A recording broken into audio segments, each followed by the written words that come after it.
शिरपूर तालुक्यातील वाडी बुद्रुक येथील प्राथमिक आरोग्य केंद्राचे सर्व दरवाजे बंद असल्याने आणि आवाज देऊनही कोणीही प्रतिसाद न दिल्यामुळे गरोदर महिलेला माघारी फिरत असताना बस स्थानकाजवळ रस्त्यावरच प्रसूती होण्याची वेळ आल्याने सर्वत्र संताप व्यक्त होत आहे।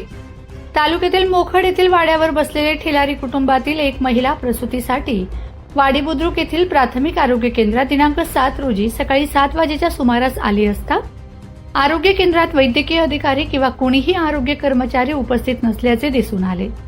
गरोदर महिलेच्या नातेवाईकांनी बराच वेळ दरवाजाच्या बाहेर उभे राहून आवाज दिला, मात्र सदर प्राथमिक केंद्रात कुणीही कर्मचारी उपस्थित नसल्याची खात्री झाल्यावर नातेवाईकांनी महिलेला उपचाराविनाच माघारी घेऊन जाण्याची नामुष्की उडवली। दरम्यान माघारी घेऊन जात असताना महिलेला अतिशय वेदना होऊ लागल्याने बस स्थानकाजवळ जिल्हा परिषद शाळेला लागून टपऱ्यांच्या आडोशाला प्रसूती करावी लागली। गावातील काही ग्रामस्थांना हा प्रकार दिसल्याने येथील चहा विक्रेते संजय राजपूत यांनी रुग्णवाहिका चालकास फोन करून बोलावले। रुग्णवाहिकेने प्रसूत महिलेला आरोग्य केंद्रात दाखल करण्यात आले, मात्र सदर ठिकाणी बराच वेळ उलटूनही महिलेवर कोणताही उपचार केला नसल्याचं नातेवाईकांनी सांगितलंय। 5 वाजता दवाखाना उघडा होता? उघडा नाही होता ना। कोण होता आडे दवाखाना? त्या ॲम्ब्युलन्सवाल्या भावाला फोन केला होता, तेव्हा ते आला होता इथे। मग डिलिव्हरी कुठे झाली बाई? इकडे बाहेरच म्हणजे रस्त्यावर? उघडला नाही होता आणि तिथे बसलो होतो। कुठून आले तुम्ही? आम्ही मोकळच्या जंगलामध्ये वाळा आहे आमचा।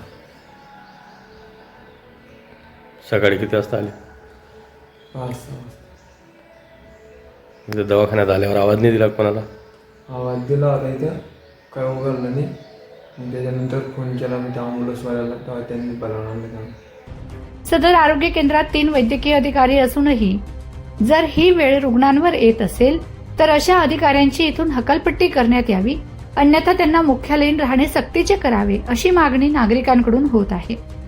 आरोग्य केंद्रात असलेल्या क्वार्टरमध्ये कोणीही कर्मचारी राहत नाही, म्हणून सदर आरोग्य केंद्र हे रामभरोसे चालत आहे अशी प्रतिक्रिया नागरिकांमधून समोर येत आहे। मोकळवरून आलो आम्ही, वाडीला आणली डिलिव्हरी करायला, तर दवाखाना नाही उघड होता। टपरीजवळ बाई डिलिव्हरी होऊन गेली अर्ध्या रस्त्यामध्ये। ते गावामध्ये पोचता म्हणजे टपरीजवळ होऊन गेली वाडीच्या।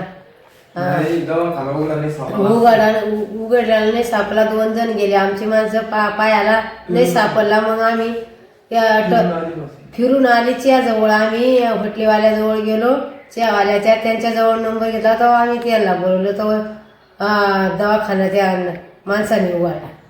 कोण होतं मग इथं दवाखान्यात? इथं दवाखान्यात कोणच नाही होतं। मागून बाई डिलिव्हरी होऊन गेली, तिथं सिस्टर आली अर्ध्या रस्त्यामध्ये, तिथं आली ते काही नाही। मग म्हणे म्हणलं डिलिव्हरी होऊन गेली म्हणलं, तर ती बाई म्हणे आता थोडं थांबा म्हणे, 20 निघू द्या म्हणे। ते आणली इथं दवाखान्यात, तर काहीच इलाज नाही झाला, काही नाही झाला। तर इथं अशीच पलंगावर जो फोन दिली, ते आता दवाखाना सामसूम आहे, कोणच नाही।